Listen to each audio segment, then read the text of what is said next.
Hi, my name's Cass Ballantyne, and this is Higher Ed Hacks, where I help you navigate academia. Today, we're going to do the second in this video in a series of videos for the academic job market. So the first video is focused on whether you should even get a PhD or not using a job market lens. But this video is for folks who are already starting their doctorate and helping them think through the very early stages of the job market. So I think about the job market in a series of 6 steps. The first step being pre-job market. So this is you're getting your doctorate, but you are fairly early on and you're not really directly ready to apply for jobs. So you're just thinking about the job market, you're just thinking about getting prepared. And so this is depending on your degree. So for my degree, it was like 5 to 6 years for most people. So we're talking years like 1 to 3 in that kind of timeline. Okay, so now I'm going to go through the 3 things you should be thinking about during that period, and then the kinds of things you should be preparing. Caveat, this is centered from a social work lens and maybe applicable to some other social sciences, but you should think about what are the requirements for your field and ask your advisor about that. I'll talk about that a little bit at the end. Okay, so the process of being pre-job market is really about thinking about yourself as a person, as a teacher, researcher, practitioner, colleague. So you're trying to get a really good sense of sort of your self-care practices, your work processes and practices, the kind of work that you really like doing and want to sort of specialize in, the niche you want to fill, and then setting goals to meet those things. So I would say there are sort of 3 main things that you want to work on. So number 1, first, the main point of your early doctoral work is to learn how to do this work. So you should be thinking at this point about the kind or kinds of jobs you want to get on the other end of this. So early on in my career as a doctoral student, I sort of thought maybe I'd go into sort of governmental or community work and research. As time went on, I really realized I loved teaching, and I sort of liked academia and I was good at being in it. So for me, then I sort of shifted to tenure track. So you don't have to know 100% what you're going to do. And sometimes that's impossible because you don't know what the world's going to be like when you graduate. But either way, a lot of the skill sets are sort of similar. But overall, you want to be thinking, what do I want to do? And reminding yourself, what are the skills that I need to know to do that? So for me, some of the main skills were I need to know how to ask really good questions, work on research teams, do actual research, analysis, reading, synthesizing ideas, writing, disseminating information, as well as teaching. And so those were some of the sort of skills that I knew in my mind that I needed to be sort of making sure I can demonstrate over a period of 4 to 5 years that I had proficiency in. So that's number 1. Learn how to do the job or jobs you're hoping to do. Number 2, develop your expertise. So during your doctorate, you do not have to. You can 100% know what you want to specialize in when you enter, or you can sort of generally know the kind of areas you want to specialize in. Often people know when they're coming in the substantive area that they want to specialize in, or sort of the general area. But this also means developing expertise also means processes like method, data collection, analysis techniques, etc.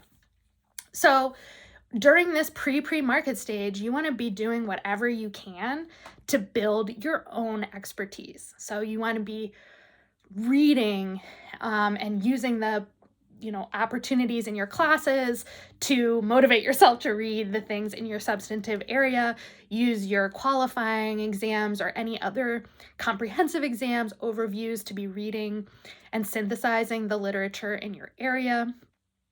You want to be thinking about, okay, of the methodological classes I can take or the analytical classes or trainings I can take. Where do I want to specialize? What things are really fun for me? For me, most of my work has been mixed methods, so I did a balance, but I really specialize in qualitative because I just love it. I love reading it, I love doing it, I love writing it. So I took advanced in both, but I worked really hard to make sure I could publish a qualitative piece before I left so that I had all that support of my mentors to help me do that. During my doctorate. So whatever is interesting to you, I had colleagues who realized they loved Bayesian statistics. So they took extra training, they learned what they could do, they found coursework, they found mentors. So whatever you think is like super cool or helps you answer the questions that you want to answer, go for that. There are a lot of training opportunities, there are free training opportunities. There are, sort of low cost or ones that you can apply for, scholarships through your school. So whatever is really interesting and fun for you, work on that. And then the third thing that I really would recommend that you do is learn how to be a good colleague. So in most of our fields, certainly in the social sciences, the sort of you're a genius lone wolf approach to academia is sort of gone, in part because of the number of things you have to do in this job, the number of the high level of productivity that is required, which many of us critique and have an issue with, that which I can talk about later, but that the brass tacks are very high level of productivity is needed. And to reach that, you really need a good team. You need co-authors that you trust. You need co-researchers, co-PIs that you trust. Additionally, this is hard work. And one of the, in my opinion, best and most fun things about it is that you get to meet other smart people who are interested in what you're doing. You're interested in what they're doing. And so that social support also is both intellectually really important as far as our ideas together and getting critique and feedback and thinking things through together is more effective and interesting and better for actual knowledge building than our own ideas by ourselves in isolation. But also there's that social support that's really important, that this is a hard job. It can be sometimes lonely because you're sort of on your own, particularly until you get tenure often. Or you have sort of mentors that you're trying to please and prove that you're good enough. So there's a lot of that. So having co-authors and mentors that you trust and people you enjoy working with who have got your back and your best interests in mind is so fun. And it makes it feel so much better and more interesting and safe. And so I really encourage that. So think about your own group and teamwork skills and work on developing those further, and think about what your strengths and weaknesses are on teams, and think about how can you acknowledge those weaknesses, build on those weaknesses, and become a good colleague. So I will note that this ends up becoming important as well. All three of these end up becoming really important when you actually are on the job market. You are going to be asked learn how to do the job. You are going to be asked, what are your particular skills that are going to contribute to such and such school that you're applying to? Develop expertise. Your whole job talk is, this is what I have expertise in. You are going to be having to defend that you have expertise and you're ready to independently apply that expertise to further our knowledge in the field. And number 3, you're going to be asked sort of, how are you to work with? Even when you're not working together on academic things or research, you're going to be working together on keeping the school afloat. You're going to be on committees together. You're going to be doing all kinds of, you're going to go to faculty meetings together and things like this. So people want to know that you're good to work with and you're going to show up to meetings on time and do what you said you were going to do. One of the job questions I was asked in interviews was, If we asked a colleague of yours, what is it like to work with you? What would they say? So that's an example of people want to know that you're a good colleague. So those are sort of the three areas that in your sort of metacognition, you want to be thinking, how am I doing on those goals in the early years? And what can I do to learn how to do things that I don't yet know how to do? Pursue the things, like build on your own strengths, pursue the things that you think are cool, and develop expertise in that. You don't have to be an expert in everything. You need to be the expert in the things that you do. So why not pick the things that you think are fun? Okay, so what to prepare at this stage. So this is sort of like the last area and the fourth thing I want to cover in this video, which is, what do you need? By the time you go in the job market in like the summer of your 4th, 5th, or 6th year, what do you need to have done on your CV to say, yeah, I'm ready to get a postdoc or a job? Okay, so again, this is for the social work market, sort of right around now. Okay, so the top priority, other than learning how to do what you know how to do. So I just want to say that productivity is sometimes made to seem more important than actually knowing what you are doing. And I want to be clear that you actually need to learn what you are doing. You actually need to know how to do analysis, to ask good research questions, to synthesize ideas, to see how your work is building on the literature or the field. So I'm going to say that productivity is important, but it's an outcome of knowing what you are doing. It's not just like, oh yeah, I'm going to get these publications. No. If you have not published before, which probably many of the people in the pre job market stage have not yet published, you may not understand how actually difficult it is to publish. It's very time consuming to get analysis and an idea to the point that it's ready to submit to a relatively decent journal, and then to wait through the potential rejection process, the potential revise, or the very likely revise and resubmit, very likely multiple revise and resubmits, the editor review. There are many stages from I have an idea to I have a paper draft to I have a published article. It is a long road, and people are checking. If you're publishing in a reputable journal, people are checking to see if what you are saying is legitimate. And also, this is going on your record. So if you have integrity, which hopefully I hope everybody is building that academic integrity and wants to put forth something important and useful, not just something to write something, which that productivity pressure can make us feel like, let's just do something. I just want to acknowledge that I'm not arguing for productivity over quality processes.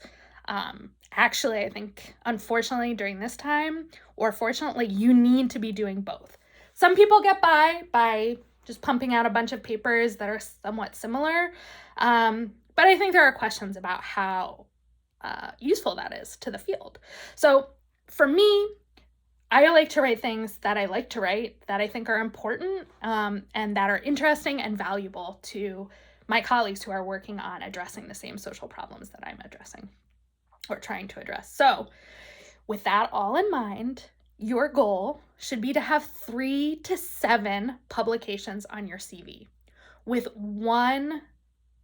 at least one of those being a first or sole authored publication. You do not have to have this many, but that's sort of the average range that we are seeing now on the job market.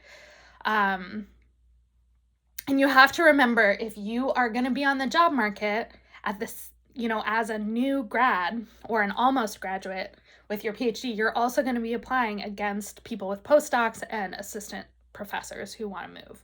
So they're going to have more publications. So you want to try to get as many. So there are many ways to do that, and we can talk about that in another video, but that's sort of like the general guideline, 3 to 7 with 1 sole or first author paper. So I really encourage you, as you are doing your coursework, to identify what's one paper from your coursework or your capstone that was really interesting, and you think with support or on your own you can transform from a course paper to a manuscript for publication. Again, we can talk about that later. That's a whole process on its own. Okay, so you want that. Second to that, you want some conference presentations or posters. You need a couple. You need to show that, one, you're able to present, and also that you can, maybe people in your field have seen you present before they see your interview packet. Two, you want to be showing that like you're part of the academic community, you know where to present, you know how to, you're doing work that is interesting enough and cutting edge enough that you're getting in, through the conference application process. And so you want some conference presentations and or posters, but do not overdo it. Like, you can go to one conference a year, it's plenty. You do not need to go to every conference. You do not need to go to multiple conferences a year. A lot of times I have seen people go to so many conferences and they're not writing. It is way more important to be writing. So, like, thinking of your time, prioritize research, analysis, and writing, as well as learning at the PhDs level over conference presentations. Just go to one, try to go to the major one in your field, and work that conference, which we can talk about in another video. But, do everything you can at that one conference, but don't bother, especially at this early stage, going to multiple conferences. It's not a good use of your time or energy. Another really important thing to do at this stage is teach a class by yourself. In social work, this is school by school. Some schools, I think it's way too hard to do this. And so again, if you haven't applied yet, see what their process is to let you teach a class. In things like English and literature, I think in the hard sciences, it's like PhDs automatically teach a class, no big deal. In fact, there's an issue with them having to teach too many classes. In social work, I think we don't let people teach enough. Some schools are like really heavy on TAs. Some schools are really like, oh, we can't let social work PhDs teach. I don't know what's up with that. But it's really important, no matter what, to try to teach a class. And now that so many programs are having online classes, you can also consider doing that as a summer gig, like an online asynchronous class. Is a good way to think about, like in the summer, might be a way to get around that if your university doesn't. But employers want to know, if you're going for a tenure track position or a teaching position, they want to know you know how to teach. And really, like, I love teaching. I've taught for a long time at many different age levels. Teaching your own class is not the same as TAing or being a student teacher. It is just not. You need to teach your own class. And this will also help you once you are working the job, because you will then know like more about how much time it takes to teach and how to structure your week so that you don't get overwhelmed by teaching and you can do that important work in your you can balance your teaching with your scholarship, because you really need to be pounding out the scholarship. Okay. And then the last is do a little service. If you can, do some at your school and or community, and then try to do some national service, like a committee of doctoral students in your area or something like that. If you can do something like that, that's a really good experience.